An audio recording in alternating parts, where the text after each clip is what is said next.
मुझे सहारा दिया और बहन मायावती जी के पास ले गए। आखिरी वक्त तक इन्होंने अपने टिकट को होल्ड करके रखा हुआ था। तो इनके नाम पे एक जोरदार तालियां आप बुलाइए, मुझे बेहद खुशी होगी।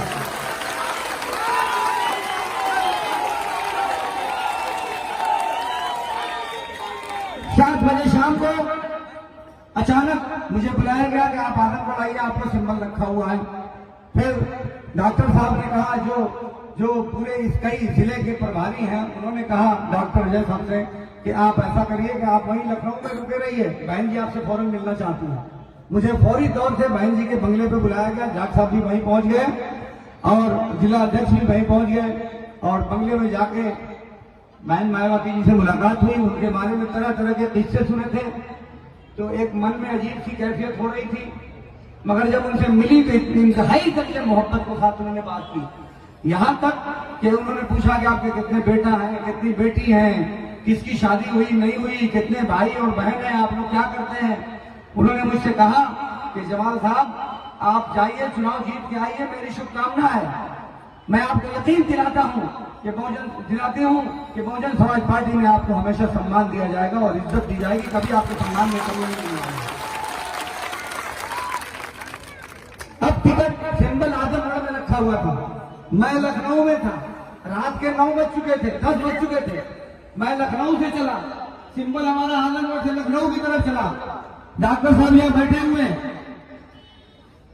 और रास्ते में लगभग 12 बजे रात की बात होगी, डॉक्टर साहब 1 बज गया था।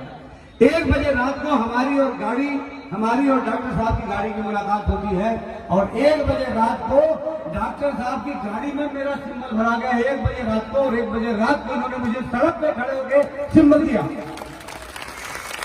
ऐसा शायद पूरे राजनीति के इतिहास में नहीं हुआ होगा कि 1 बजे रात को किसी की गाड़ी में बैठकर सिंबल लिखा जाए और सड़क पर खड़े होकर फोटो खिंचाया जाए।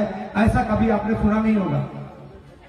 मगर ये एहसान है डॉक्टर साहब, और मैं कभी एहसान भूलने वाला आदमी नहीं हूं। मैं कर्ज को चुकाता हूं और कोशिश करता हूं कि जो मेरे लिए 2 कदम चला है उसके लिए मैं 4 कदम चलूं।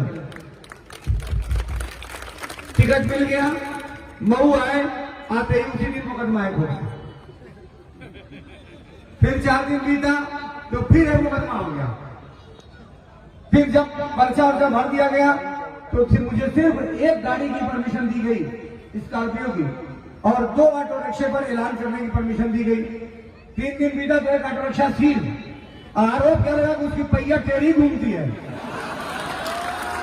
ऑटो रिक्शा की पहिया जो टेढ़ी घूमती है इसलिए उसको सीज कर दिया गया। फिर कुछ दिन बीता तो मेरी गाड़ी सीज कर दी गई। पूछा मैंने कि क्यों सीज की गई, तो कहा कि उसमें हूटर बज रहा था। डीएम साहब गुजरे तो डीएम साहब ने देखा था कि उसमें हूटर बज रहा, तो डीएम साहब का आदेश है कि उसको अरेस्ट करके ले आया जाए। 10 टीम मेरी गाड़ी को पकड़ने के लिए लगाई गई। पूरे जिले में तमाम अधिकारी वही एक काम कर रहे थे उस समय, घर से की गाड़ी को ढूंढ के पकड़ो। और गाड़ी को पकड़ा के मैंने पूछा कि क्यों पकड़ा, तो कहा कि हूटर बज रहा था। मैंने बोला हूटर तो है ही नहीं, तो बजेगा कहां से। मैंने पूछा कि हूटर है ही नहीं तो बजेगा कहां से, तो कहा कि हाँ हूटर तो नहीं है, लेकिन आप बात कर लीजिए ऊपर के अधिकारियों से। झंडा थोड़ा आपका बड़ा अच्छा ही 1.5 फुट का होना चाहिए, वो 1.25 फुट का है। गाड़ी सीज कर दिया और आज भी गाड़ी हमारे थाने में खड़ी है।